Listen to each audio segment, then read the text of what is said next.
마가복음 2장 13절.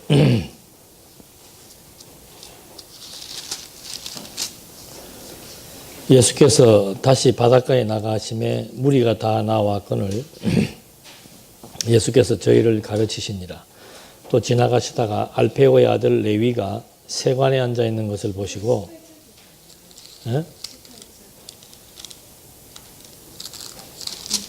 금식 다 했나? 18절 할 차례. 18절.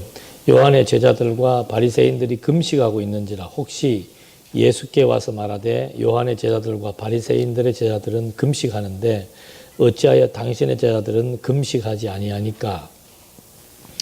예수께서 저희에게 이르시되 혼인집 손님들이 신랑과 함께 있을 때에 금식할 수 있느냐? 신랑과 함께 있을 동안에는 금식할 수 없나니 그러나 신랑이 빼앗길 날이 이르리니 그날에는 금식할 것이니라. 생배 조각을 낡은 옷에 붙이는 자가 없나니 만일 그렇게 하면 기운 새 것이 낡아 그것을 당기어 헤어짐이 더하게 되느니라. 새 포도주를 낡은 가죽 부대에 넣는 자가 없나니 만일 그렇게 하면 새 포도주가 부대를 터뜨려 포도주와 부대를 버리게 되리라. 오직 새 포도주는 새 부대에 넣느니라 하시니라.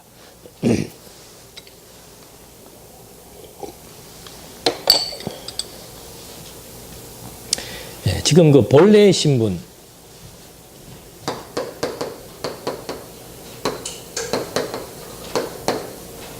이 본래의 신분은 세 가지로 구분되죠. 첫째가 하나님의 아들. 이거는 뭐 근본적인 신분입니다. 하나님의 본래의 신분을 하나님의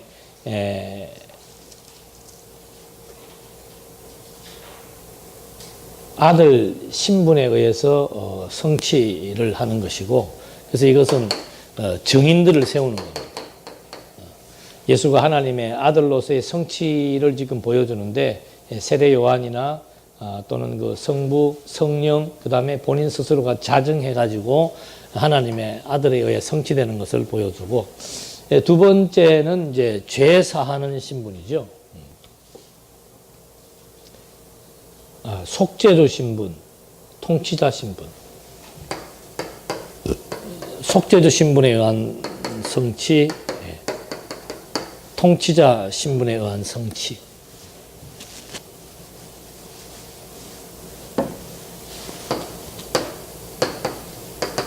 아들에 의한 성취.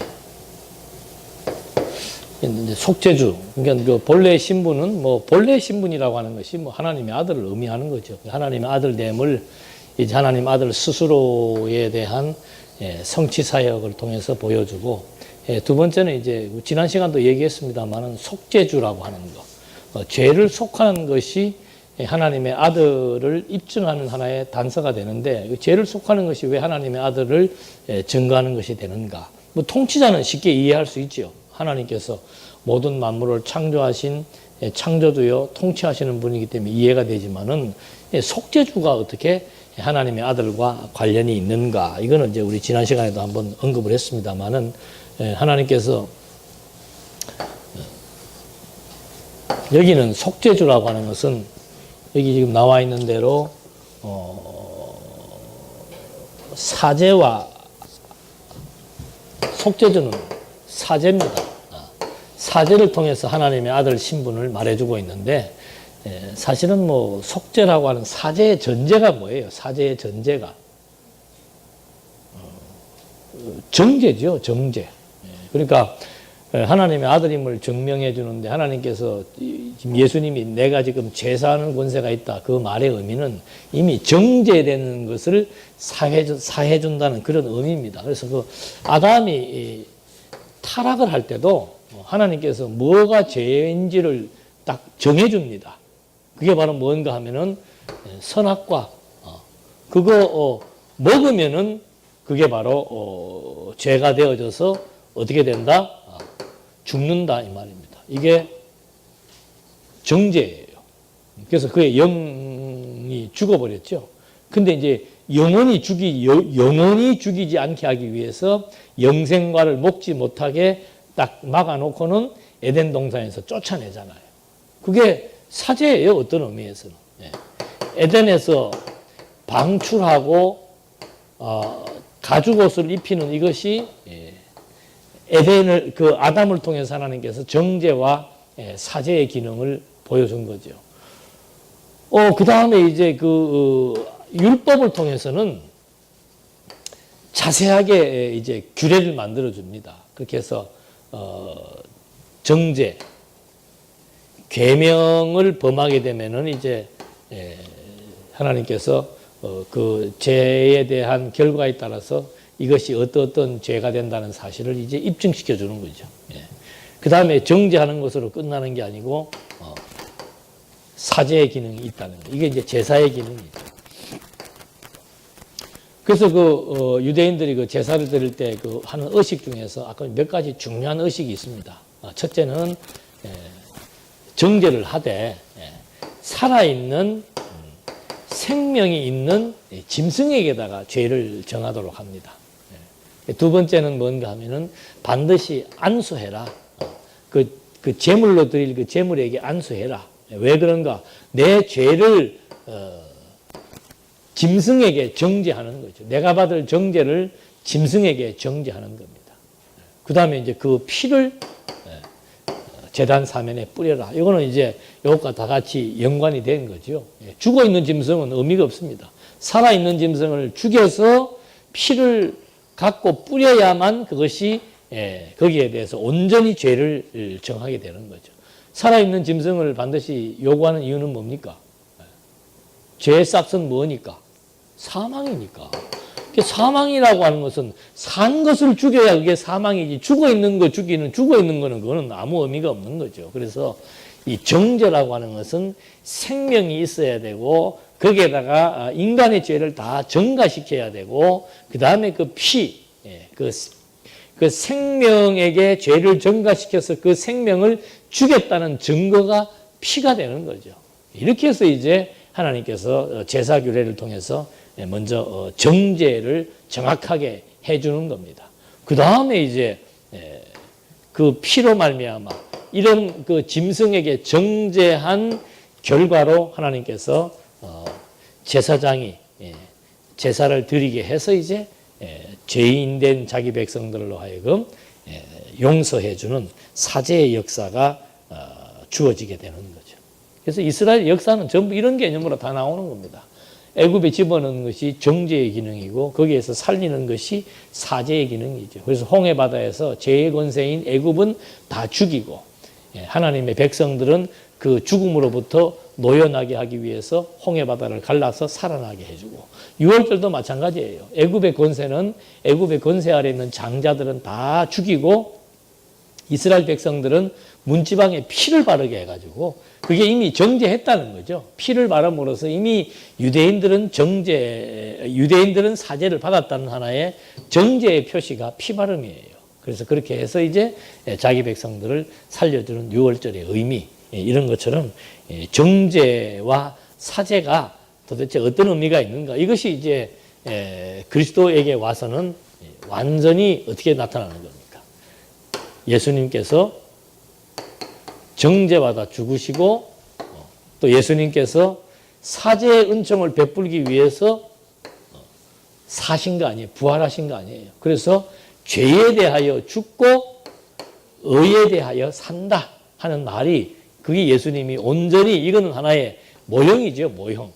예수님이 이제 온전히 나에게 정죄 기능도 있고 사죄 기능이 있다.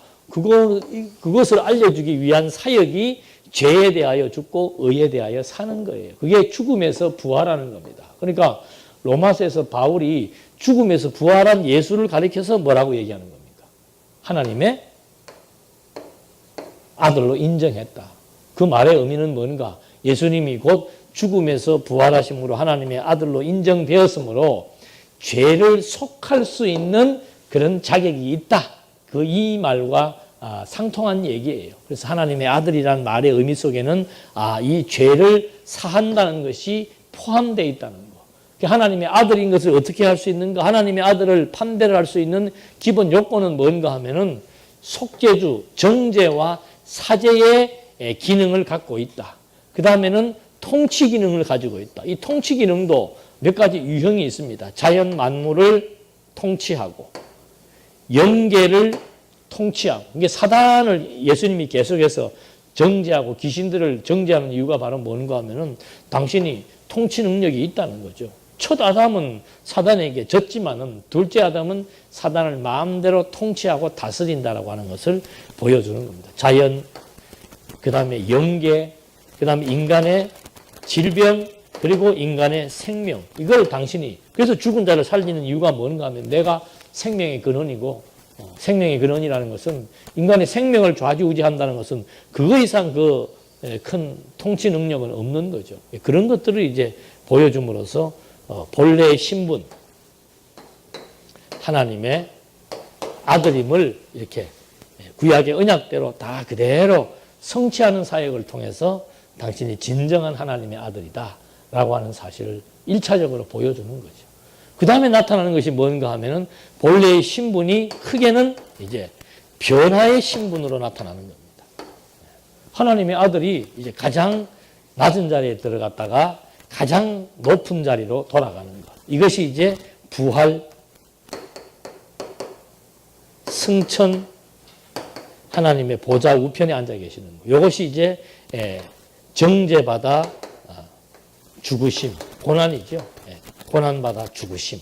이런 극적인 신분의 변화를 여기에서 보여주고 있는 거죠. 이것이 마가복음에서는 신분의 변화로 설명이 되는 것이고, 누가복음에서는 구원 사역의 과정으로 표현되는 거죠.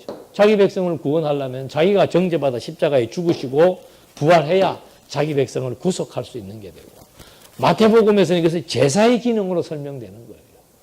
짐승에게 죄를 전가시켜서 그 죄의 짐승의 피로 말미암아 온전한 제사를 드리게 했던 것처럼 자기가 온전한 죽음의 희생양이 되어가지고 자기의 피로 말미암아 온전한 제사를 드리실 영원한 제사장이심을 증거하는 것이 마태복음의 내용이고, 요한복음에서는 당신이 신이라는 것을 증명해 주기 위해서 아버지께로 신과 함께 있었다, 그리고 왔다가 이런 경로를 통해서 다시 신의 자리로 돌아간다라고 하는 것.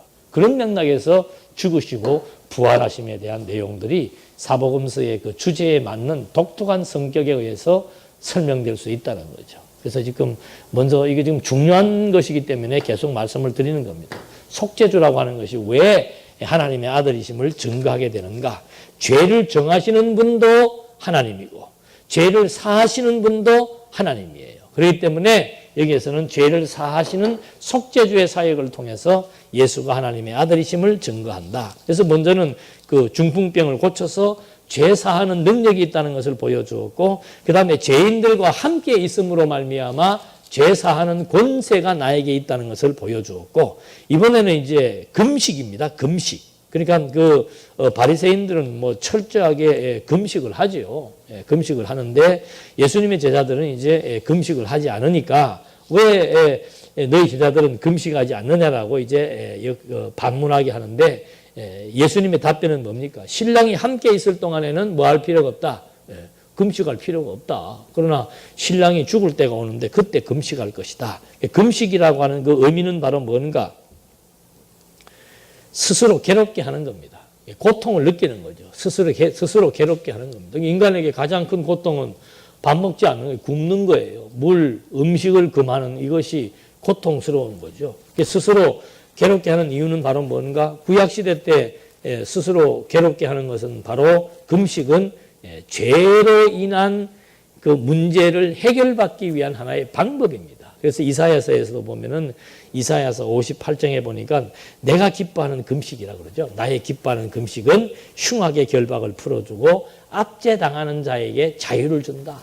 그러니까 금식이라고 하는 것은 뭔가 하면은 죄로 인해서 오는 거예요. 죄로 인해서. 죄로 인해서 왔던 정죄받은 문제를 풀기 위해서 금식이라고 하는 과정을 통해서 이제 흉악의 결박을 풀고 압제로부터 자유함을 누리게 되는 이런 것들이 이제 금식이죠. 그래서 이스라엘 백성들이 범죄했을 때, 즉 죄로 인한 고통을 느끼게 하는 것이 바로 금식입니다. 그래서 구약은 모형이니까 음식을 금하게 해가지고는 고통을 느끼도록 해주는 거죠. 그러니까 구약 때도 그랬어요. 밥 굽는 것 자체가 단순한 그것이 금식이 아니고 밥을 굶으면서 뭐를 생각하는 겁니까? 하나님 앞에 자기들의 죄에 대한 문제, 어리석은 문제들을 생각하는 이것이 진정한 금식의 의미라고 얘기를 해주는 거죠. 그래서 예수님께서 오셔서 이제 당신이 진짜 이 죄로 인한 금식, 3일 동안 완전한 금식. 그러니까 예수님도 오셔가지고 광야에서 금식부터 먼저 하잖아요. 40일 금식부터 먼저 하잖아요.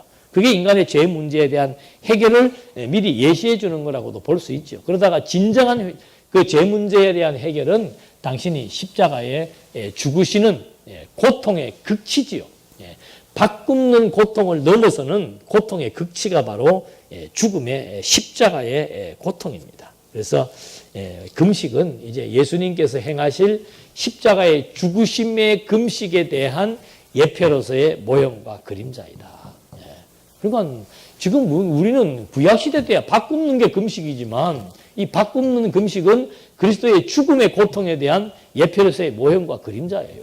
그러니까 지금은 신랑이 같이 있는데 금식할 필요가 뭐가 있습니까? 신랑이 다 이 문제, 더군다나 지금은 신랑이 이 금식의 문제, 죄의 문제가 해결됐기 때문에 이제 우리는 금식하지 않는 거예요. 그러나 이제 밥 굶는 그런 모형적인 금식이 아니고 정말 죄에 대해 우리가 만약에 범죄를 했다면은 그 범죄에 대해서 아파하고 하나님 앞에 뉘우치고 그런 것들이 이제 진정한 금식이 되는 거죠. 그러니까 우리가 만약에 엉터리 생각을 하고 있거나 하나님의 주신 뜻에 순복하지 않으면은 내 마음에 뭐가 생기는 거예요?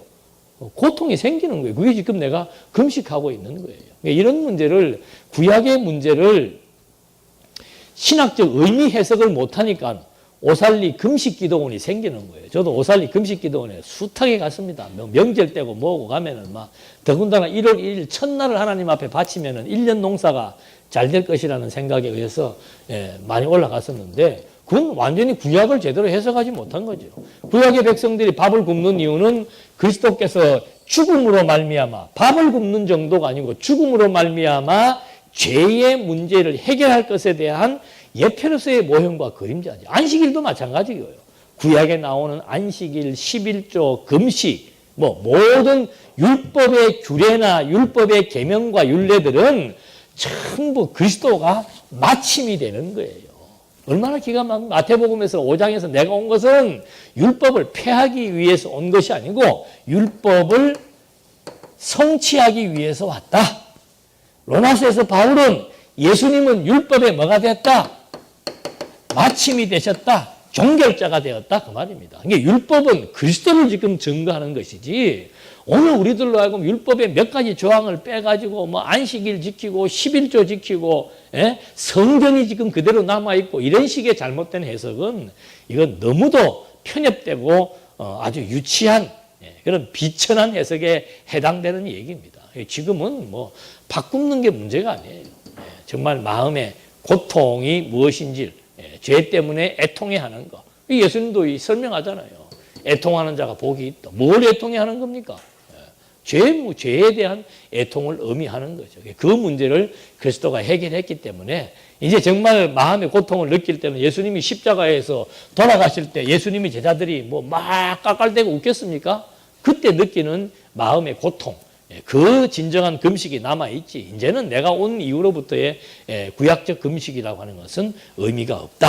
그래서 이 금식이라고 하는 것은 결국은 죄에 대한 뉘우침이기 때문에 사죄와 관련이 있으므로 금식을 통해서 제사하는 신분이 자기에게 있다는 거죠. 내가 온 것은 죄 문제를 해결하기 위해서 왔기 때문에 나와 함께 신랑과 함께 있을 때는 아무 의미가 없다. 그런데 왜 신랑이 왔는데 헌 부대에다가 새 포도주를 담는 어리석은 행동을 하려고 하느냐. 이미 새 포도주가 되시는 새 신랑 되시는 온전한 금식을 이루실 그리스도가 왔는데 뭘 다시 옛것을 지금 심취해가지고 그 다 낡아빠진 그 가죽 부대에다가 새 포도주를 닮아서 그게 발효가 돼가지고 가죽이 터지게 만드는 그런 어리석은 일을 행하려고 하느냐. 이 얘기죠. 근데 이런 맥락의 얘기도 모르고 정치인들은 그냥 막 새술은 뭐예요? 새술은 새부대에. 정권 바꾸자는 그런 슬로건으로 사용하고 있는데 그것은 완전히 잘못된 것이죠. 그 다음에 네 번째가 이제 안식입니다. 안식일인데 23절로부터 한번 볼까요?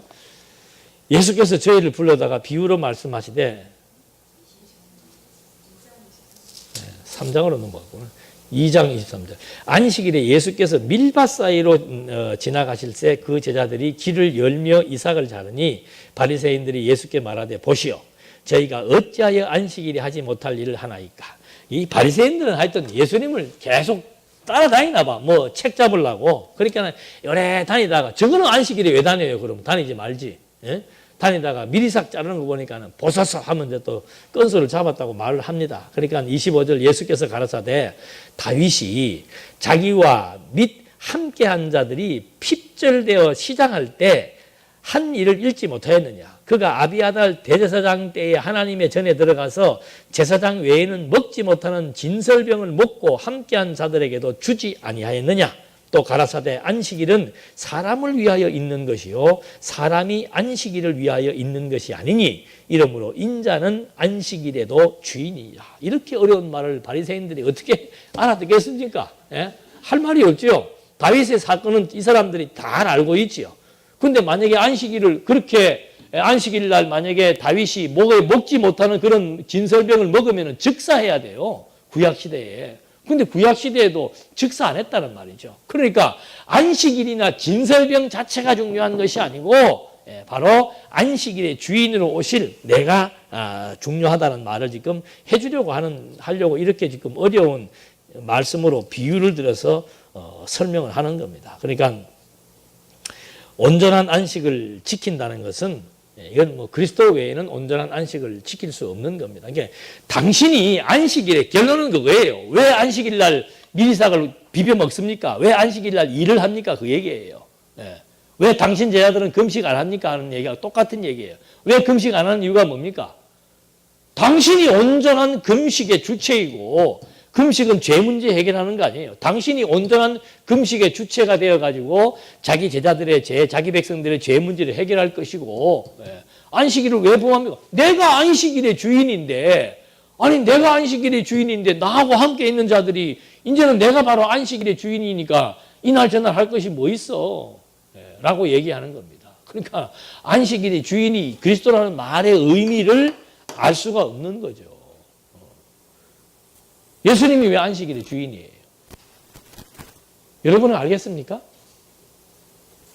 이 시대로 돌아가가지고 멀쩡하게 주일날, 안식일날 아무것도 먹으면 안 되고 지금도 이 불도 못 끄는 그런 유대인들이 있는데 미리삭을 막 비벼가지고 먹고 태워 먹고 하니까는 당연히 질문하겠죠. 왜 당신 제자들은 그럽니까? 당신하고 당신 제자들은 왜 그럽니까? 내가 안식일의 주인이. 이 말을 풀려면 이제 안식일이라고 하는 것에 대한 유래부터 우리가 정확하게 이해를 해야 되는 거죠.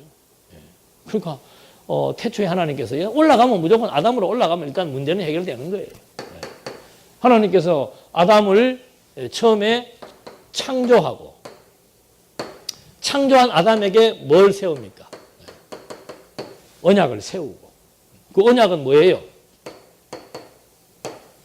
나라에 대한 약속이죠. 나라 세워줄 것에 대한 약속이죠. 그런 다음에 하나님이 뭐 하신 거예요? 쉬신 거예요. 그게 안식의 원형입니다. 그게 안식이라고 하는 말은 말 그대로 언어적으로 보면 휴식, 쉼 그런 뜻이에요. 그러고는 이제 와갖고는 애굽에서 해방시켜 놓고 나서 하나님이 제일 먼저 지정해 주는 게 뭡니까? 안식일 지켜라, 안식일 지켜라.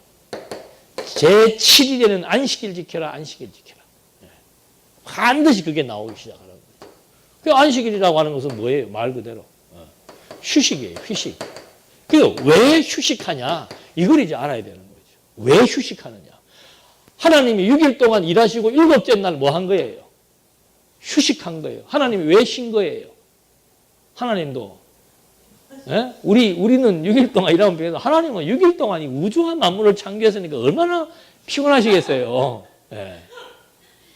그 휴식이란 언어적 개념으로 접근을 하면은 뭐 크게 뭐 이렇게 설명할 것이 별로 없다니까요.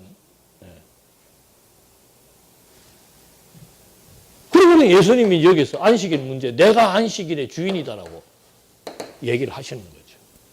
그래서 이 맥락이 참 중요하다는 얘기를 그래서 하는 거예요. 언약과 성취라고 하는 얘기를 우리가 무슨 막 틀에 매여가지고 막 이 범주를 못 벗어나서 막 그러는 게 아니에요. 예. 저도 지금 신학 공부를 30년을 했는데 제 방에 있는 책들은 폼으로 갖다 놓은 게 아니에요. 어떤 목사님들은 뭐 목사 되고 나면 막 전질로 책을 구해가지고 뒤에다가 쫙 진열해서 30년이 지나도 빨빨한 새 책으로 남아있지만 제 책 한번 보십시오. 다 그거 연구하면서 본 책들이에요. 뭐 현대신학을 모르고 구속사신학을 모르고 무슨 뭐 해방신학을 모르고 그런 걸 몰라가지고 이 얘기를 하는 게 아니에요. 신학에 대한 모든 내용들을 다 섭렵을 했죠. 답이 안 나온다니까요. 이런 것도 답 안 나와요. 왜 예수님이 기껏 해봐 여기 와서 뭐 예수님 얘기만 하게 이걸 해결을 해주고 예수님 얘기를 해야 되지. 예수님이 왜 안식일의 주인이라고 자기가 얘기를 했냐는 거죠. 언약을 했고 안식이라고 하는 거, 하나님이 하시는 안식은 말 그대로 안식의 원형이에요. 안식의 원형. 그러니까 여기 지금 하나님의 나라를 약속해 주고 하나님의 나라를 약속해 주고 하나님이 안식하셨다는 것은 그 안식이라는 것은 쉼이죠. 쉼. 뭐 휴식, 쉼. 그러니까 로마서에 보면은 하나님의 나라는 하고 나와요. 하나님 나라의 상태를 얘기하는 겁니다. 하나님의 나라는 뭔가? 의와 희락과 뭐예요? 평강이에요. 그러니까 하나님의 나라라고 하는 하나님이 쉰 것은 우리처럼 무슨 일하다가 이렇게 이런 게 아니에요. 하나님의 쉬시는 안식의 원형이라고 하는 것은 앞에서 약속하신 하나님 나라에 대한 상태를 지금 설명해 주는 거예요. 그 안식이라는 건 뭔가 쉼을 얻는 거예요. 뭐가 쉼을 얻는가? 구약 때는 노동으로부터예요. 노동으로부터. 전쟁으로부터, 노동으로부터 휴식을 취하고 평화를 노동으로부터 휴식을 취하는 게 안식이고 전쟁으로부터 승리해서 평화를 누리는 게 구약적 안식이에요. 그러니까 예수님이 안식일의 주인이라는 말의 의미는 뭡니까? 죄와 사망으로부터 해방되어서 이제는 의와 생명으로 자유와 평화를 누리는 여기에서 하나님이 보여주었던 진정한 안식에 대한 실체를 예수님이 지금 여기에서 이루어 주신 거예요. 그러니까 수고하고 무거운 짐진 자들은 내게로 와라. 내가 너희를 뭐하게 해주겠다? 쉬게 해주겠다는 거죠. 그 쉰다는 게 단순하게 뭐 일하다 쉬는 거냐? 그게 아니에요. 이 안식은 심령의 평안, 심령의 평안을 의미하는 겁니다. 영과 마음이 평화로워지는 걸 의미하는 거죠. 영과 마음이 죽은 자가 어떻게 안식을 누릴 수가 있습니까? 그러니까 예수님께서 안식일의 주인이라는 말의 의미는 뭔가 하면은 이 안식은 새 생명을 얻어야만 누릴 수 있는 거예요. 그러니까 예수님이 율법의 저주를 속량해가지고 죄에 대하여 죽고 의에 대하여 살아나심으로 말미암아 자기 백성들에게 마음과 영혼의 참된 안식을 누리게 해줄 수 있는 안식일의 주인, 안식의 주체라 이 말이죠. 이 설명이 아니고서는 이해할 수가 없는 거죠. 그런데 어떻게 머리 나쁜 한국교회 대부분의 지도자들은 또 안식일을 지켜라 그래요. 무슨 날 지키는 게 아니냐. 날 지키는 거는 구약에서 날을 지키죠. 금식, 구약에서 음식을 금하는 게 금식입니다. 이제는 날을 지키거나 음식의 문제가 아니고 실체예요. 실체. 죄의 문제가 완전히 구약에서는 죄 문제를 음식으로 해결했다면은 굶는 것으로 해결했다면은 이제는 그리스도가 금식의 주인이에요. 당신이 직접 죽으시고 부활하심으로 말미암아 죄에 대한 고통의 문제를 영원히 해결해 준 것이고 6일 동안 일하면서 얻어지는 육체적인 휴식과 쉼에 대한 문제 이것이 신약으로 넘어오면 죄와 사망으로 말미암은 두려움과 죄책과 공포를 의미하는 거 아니에요. 저주에 대한 공포 아니에요. 죄책에 대한 공포 아닙니까? 이 문제를 그리스도가 십자가에 죽으심으로 끝낸 게 아니고 죽으시고 부활하심으로 말미암아 자기 백성들에게 심령의 안식을 주었다는 거죠. 거듭나고 중생한 영혼과 마음에 누릴 수 있는 하나님의 나라의 상태. 그래서 하나님의 나라는 의와 희락과 평강이다.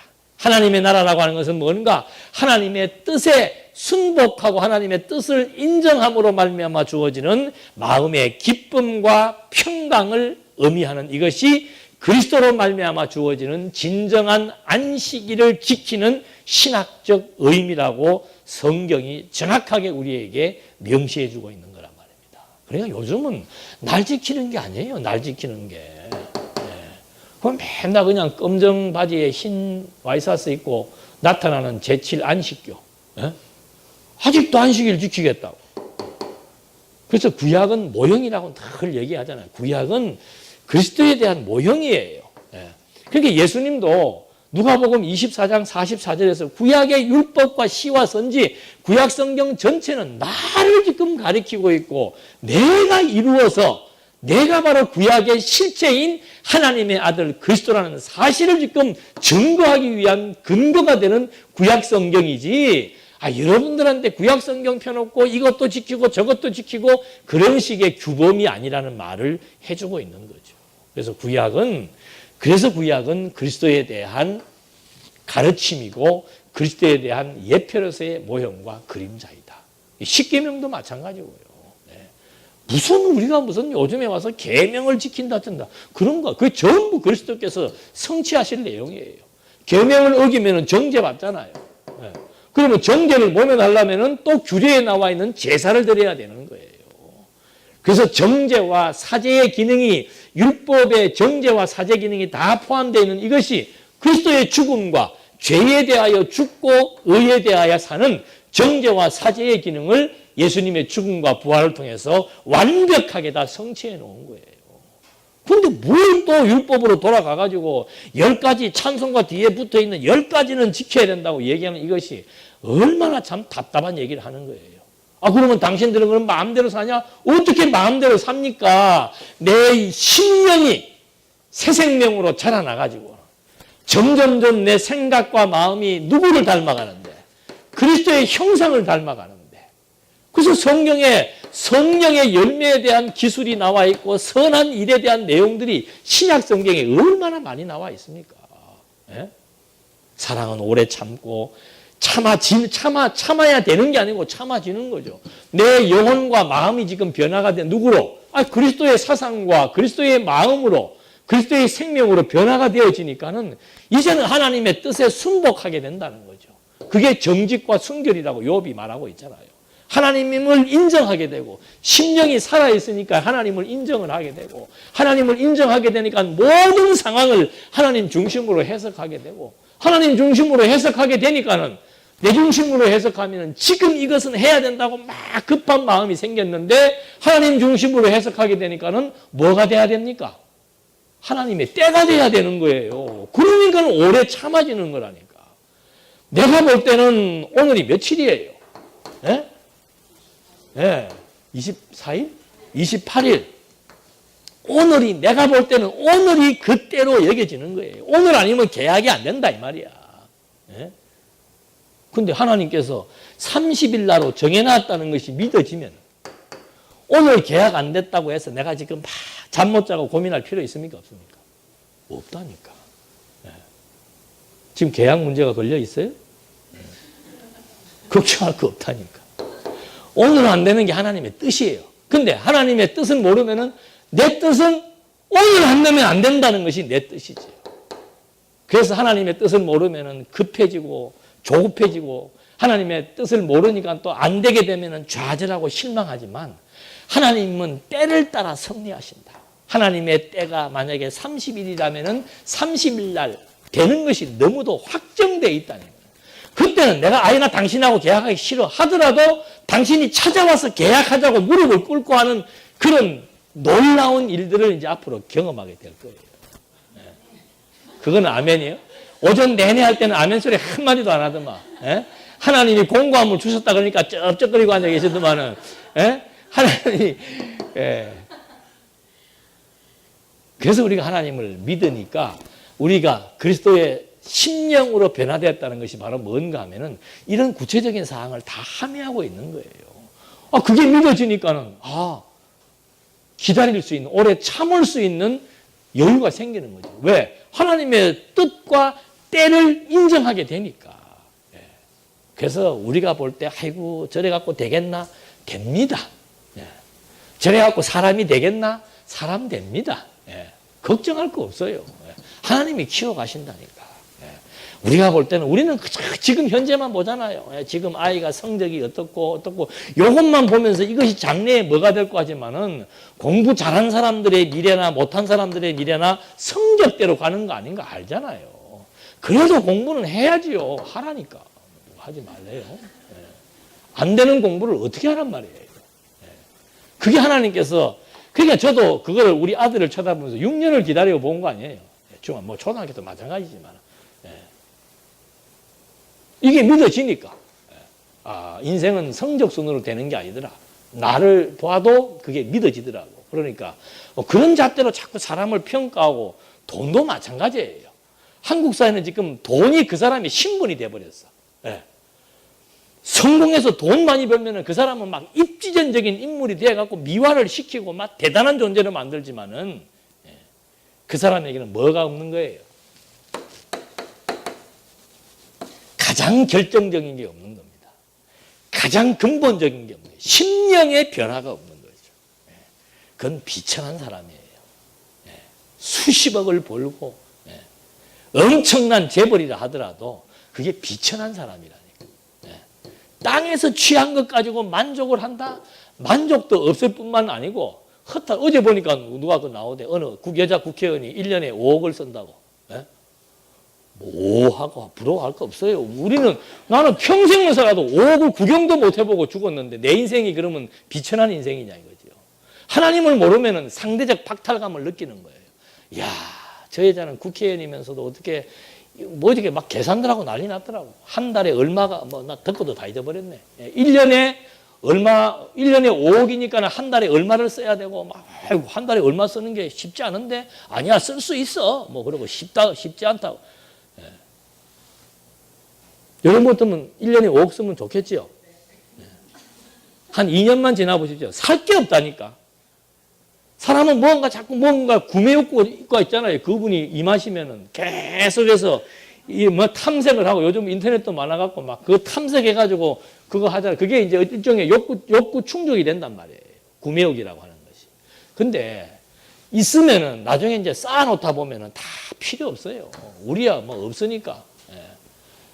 지금 우리야 차도 기껏 타봐야 몇천 대잖아요. 근데 5억짜리 차가 있으면 좋겠다? 그러면 그 사람이 5억짜리 차를 10대를 살 거예요? 20대를 살 거예요? 한계가 있다니까. 그래서 그런 것 가지고 무슨 행복하고 불행하고 정말 지혜로 말미암아 심령이 새롭게 되어져서 하나님을 인정하고 산다는 것 이상 하나님 나라가 우리 심령 속에 주어지는 거, 마음의 희락과 의는 뜻에 대한 순복이잖아요. 하나님의 뜻에 대한 순복, 분깃에 대한 인정, 분량에 대한 인정, 그것이 우리 마음의 기쁨을 가져다 주고 마음의 평안을 선물해 주는 거라니까. 그게 되니까 오래 참게 되고 아름다운 선한 일이 무엇인 줄 알게 되고, 그건 본능으로 알아요. 애기들이 잘못한 거 본능으로 안다니까는요. 자기가 잘못한 일 하면 엄마 눈치부터 보잖아요. 똑같은 거예요. 성도들은 요거 해야 돼. 이거 없어도 상관없습니다. 율법의 조항이 없어도 우리는 마음판에 이미 심령에 하나님의 선한 일이 무엇인 줄 알고 성령의 열매가 어떻게 맺혀지는 원리를 알기 때문에 그 원리가 나를 지배하면은, 정말 하나님의 뜻대로 된다는 이 말씀이 나를 지배하면은 오래 기다릴 수 있고 사랑의 열매가 섬뻑섬뻑 맺어질 수 있는 그런 결과가 나타나게 돼 있는 거죠. 그래서 안식일 하다가 이구만, 안식일이라고 하는 것이 그렇게 중요한 의미가 있는 겁니다. 그러니까 하나님께서 안식에 대한 참 원형을 보여주었죠. 그러니까 이 안식을 심령의 안식을 누리게 해줄 자는 하나님과 하나님의 아들 외에는 없습니다. 안식이라는 것이 천국을 누리는 상태예요.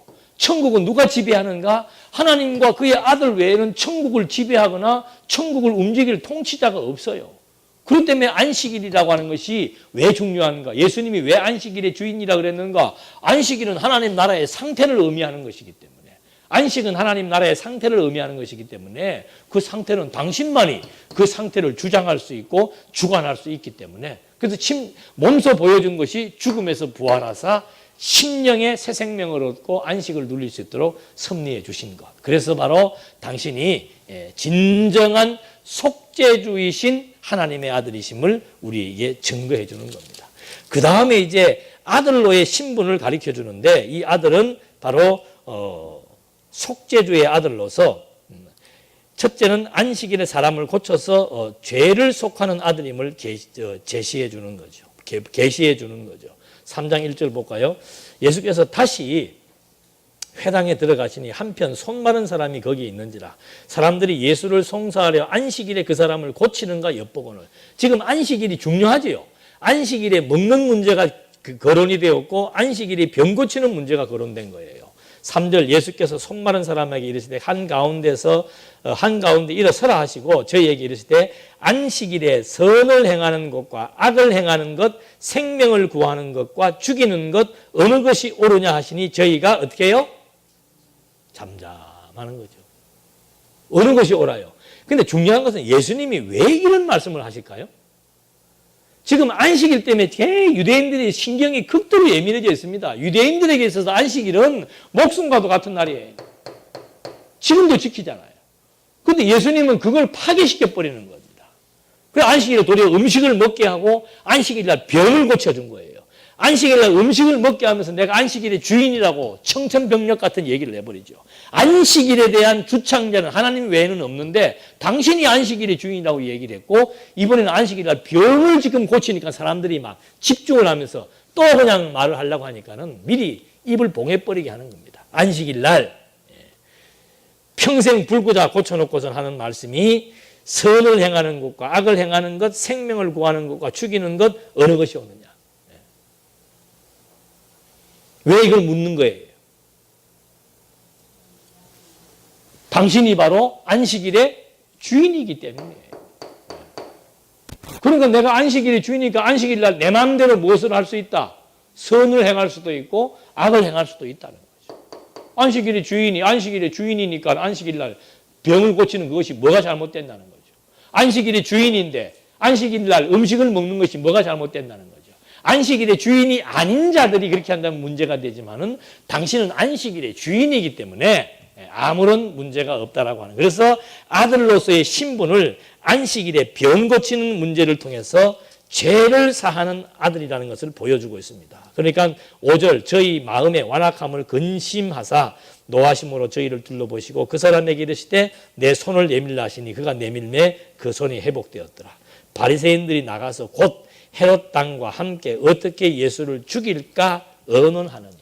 그러니까 이 사람들의 관심은 하여튼 예수님이 아무리 이런 설명을 해줘봤자 이 사람들의 배역은 뭡니까? 예수를 낮은 자리로 집어넣는 배역을 맡은 사람이기 때문에 아무리 바른 설명을 해줘도 그 말의 진의를 이해할 수가 없도록 되어 있는 거죠. 그래서 여기서는 이제 안식일에 대한 것을 통해서 속죄주가 되시는 안식일의 주인인 것을 여기서 계속해서 설명을 해줍니다. 그러면서 속죄주라고 하는 것은 하나님의 아들만이 할 수 있는 사역이기 때문에 당신이 안식일 날 죄를 속하여 병을 고침으로 말미암아 안식의 주인임을 증거해주고 있는 거죠.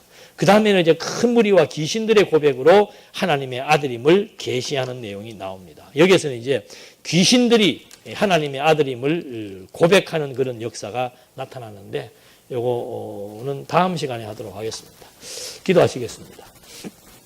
하나님 아버지, 예수가 하나님의 아들이라는 그 사실이 오늘을 살아가는 저희들에게는 정말 모든 것의 근본이고 하나님의 영광을 보게 하는 계시의 절정이기에 중요한 줄로 압니다. 하나님을 본 자가 없으되 아들을 통해서 아버지를 본다고 말씀하신 대로 2000년 전 예수가 하나님의 아들 그리스도라는 사실을 통해서 우리 모두 하나님의 존재를 확정하고 살아계신 하나님을 믿고 경외하며 살아갈 수 있도록 인도해 주시옵소서. 예수님의 이름으로 기도드립니다. 아멘.